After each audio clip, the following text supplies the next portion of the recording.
outside? Should I run and hide? How do I take my company worldwide? Do you love the law? Did you watch Hee-Haw? What's the weirdest thing that you ever saw? What's it like in court? Favorite sport? Can you help with my book report? Is my hair too long? Am I right or wrong? And do you mind if I sing along to anything? Ask Alan anything in the world. Hello, everybody, and welcome to this episode of Ask Alan, the podcast. I'm Alan Crone, the CEO of the Crone Law Firm, and we've got a great Memphian, JJ Greer, who works at Memphis Tourism. JJ, thanks for coming on the program. Yeah, thanks for having me, Alan. Really appreciate it. Well, it's my pleasure. It's my pleasure. We were talking offline. You know, you're kind of one of the unsung heroes of the city. You're doing a lot of hard work for Memphis tourism, bringing people to Memphis, and folks in your position work behind the scenes. So we're glad to put a little spotlight on what you do for all of us. No, we really appreciate it. I really appreciate it, of course. I love what I do. As you mentioned, I work for Memphis Tourism. More specifically, my department is the Memphis Sports Council. So we're the sports marketing department of Memphis Tourism. So it's my job, it's our team's job, is to bring in great sporting events to Memphis and Shelby County. These teams, they come into Memphis, they compete at our great facilities that we have, Memphis Sports and Event Center, Shelby Farms Park, USA Baseball Stadium in Millington. That's in Shelby County. We support that event venue as well. These teams are coming here. They're staying in our hotels. They're eating in our great restaurants. They're visiting our attractions. National Civil Rights Museum, Graceland, Stax, all the great ones, of course. And they're coming here. They're spending their hard-earned dollars. And they love coming here. Let me ask you this. I noticed you mentioned Millington and the great baseball facility up there. What can you tell us about the facility in Cordova that recently announced it was closing? And are there plans to move that capacity somewhere else? That's a great question, Alan. It came as a bit of a shock to me that the facility was closing. They just underwent, I believe it was $1 million turf renovation. They turfed all of the infields out there to be able to withstand some of the weather that, of course, happens in the spring and summer. You get rainouts and stuff like that, and that affects especially traveling teams coming in, right? They want to be able to come and play and know that they're going to be able to play and not get rained out. So they just underwent a major renovation to be able to turf those fields. And next thing you know, the terrible news that they were shutting down has came out. I mean, I personally don't know a ton, just what I've read. It looks like they're selling the facility to Memphis and Shelby County schools. They're looking to build a new high school out there in Cordova. Now we'll see if they keep some of the fields or not.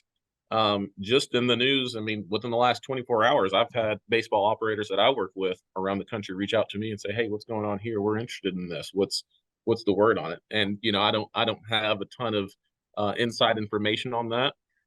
As you mentioned, Alan, now that's going to leave us potentially in a bit of a shortage in terms of youth baseball fields.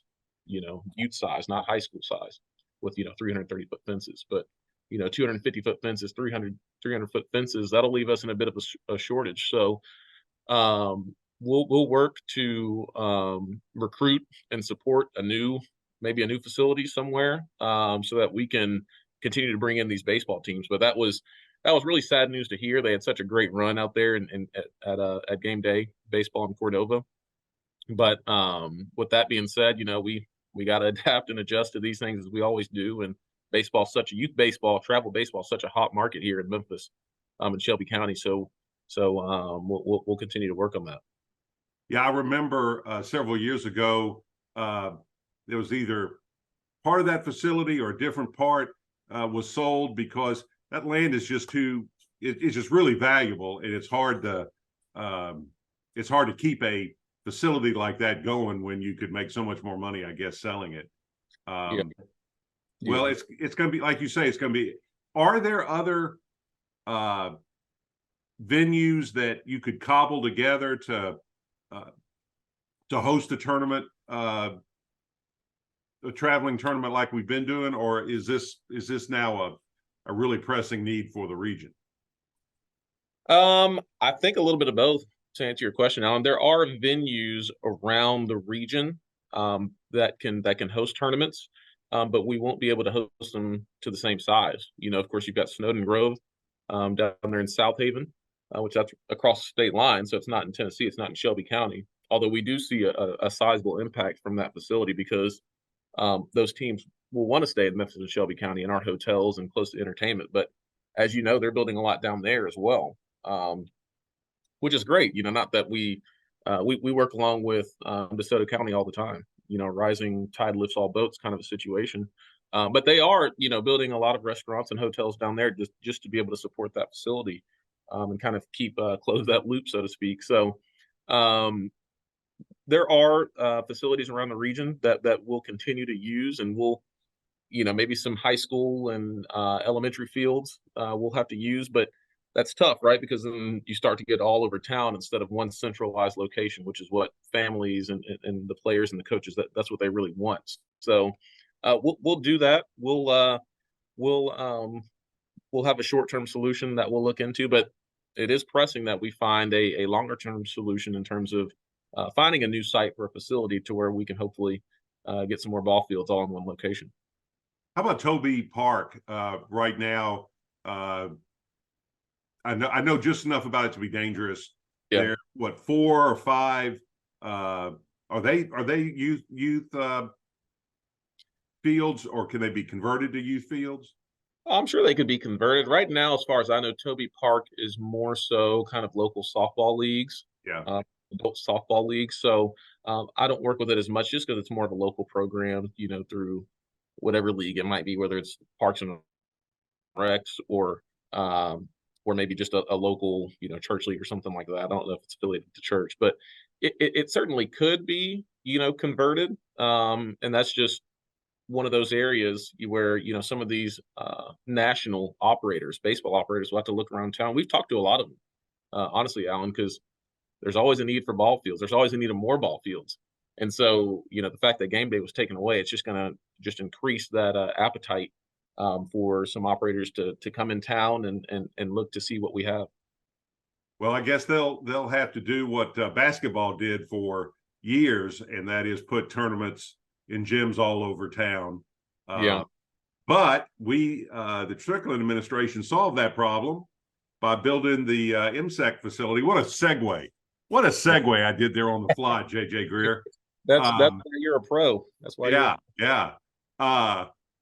So tell me about your involvement with that. Now that is just an unqualified success so far, right?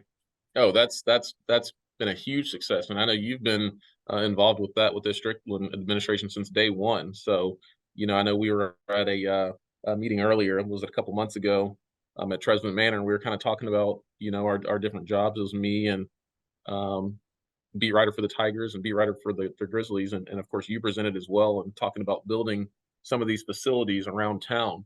And so I said, you help build it, and it's my job to help book it, right, to help sell it.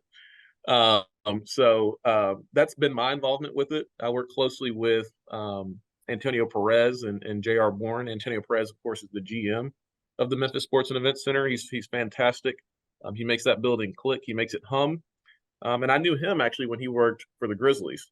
He was in charge of their youth basketball programming for the Grizzlies. And so he's been perfect for the job, and I've loved working with him. What I do basically, Alan, is I travel around the country and I meet with, not just basketball, it's volleyball, it's anything that can be held indoors, outside of ice hockey. That's what we're saying for that facility. And so I meet with these different operators and pitch the building, pitch the venue. It's an easy sell.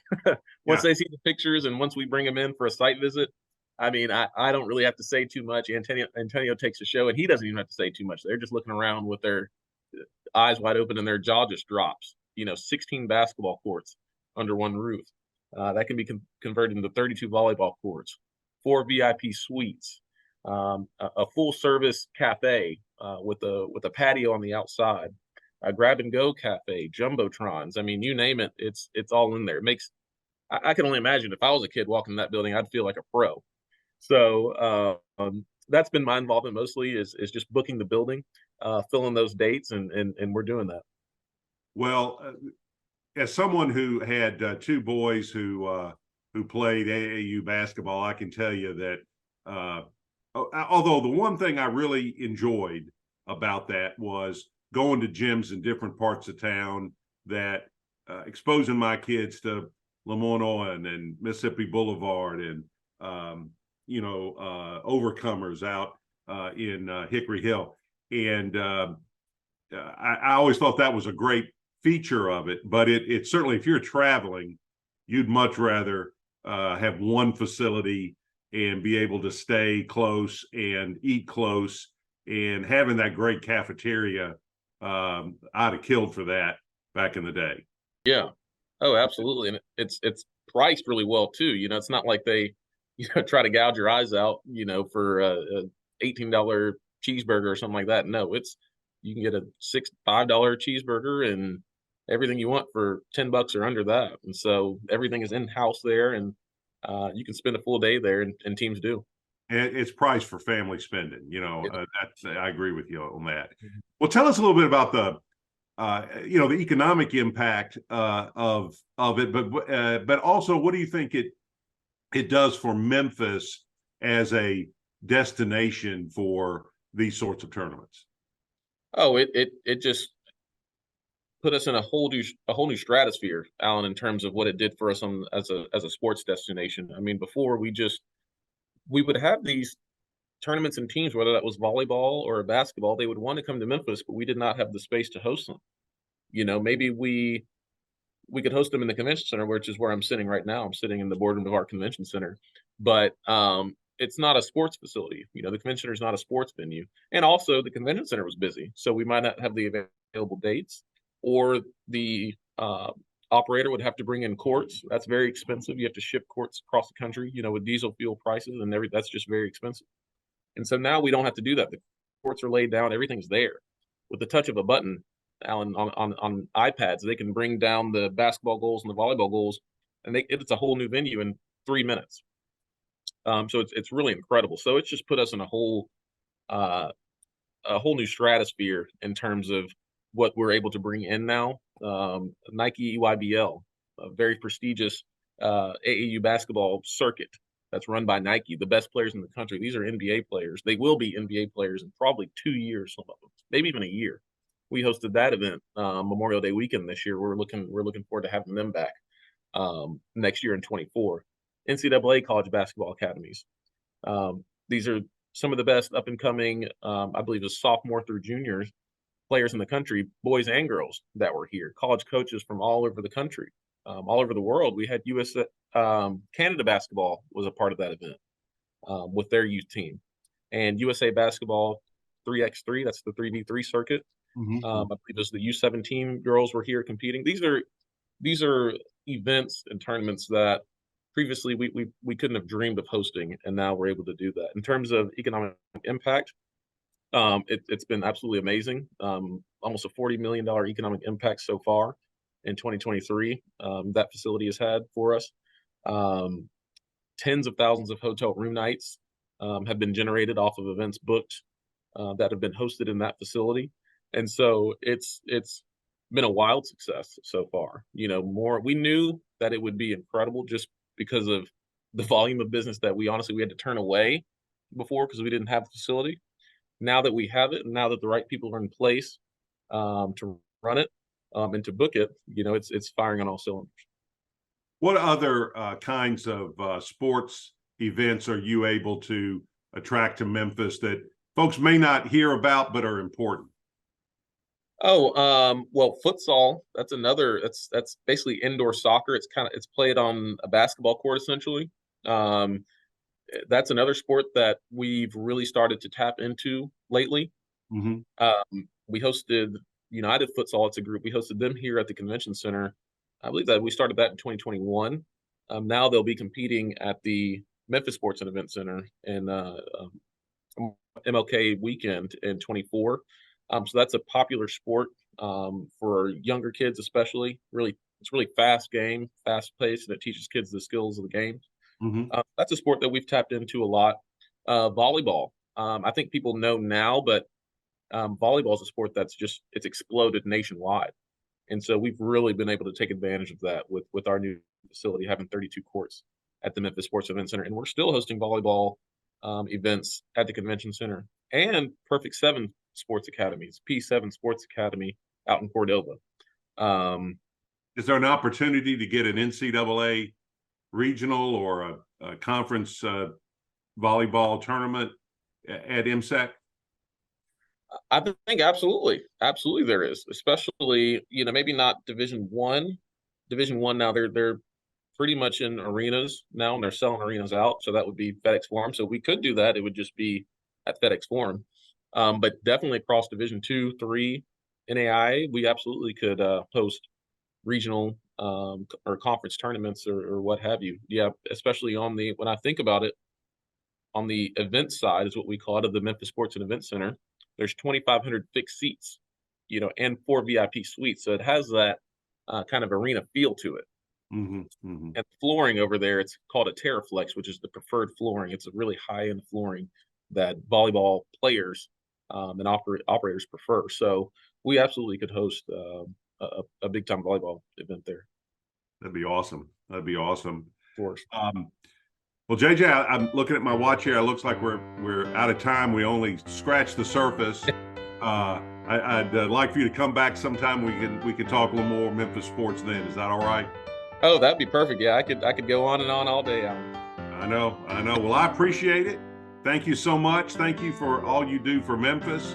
Thank you all for watching and listening to our podcast today. If you enjoyed it, please give us a 5-star rating. Share it with folks on social media. Let's get the word out about MSEC, the Memphis Sports and Event Center down there in Liberty Park, and JJ Greer doing a lot of great work for all of us at MSEC and at Memphis Tourism. JJ is going to go promote Memphis, and I'm going to go get some justice. Thank you all very much.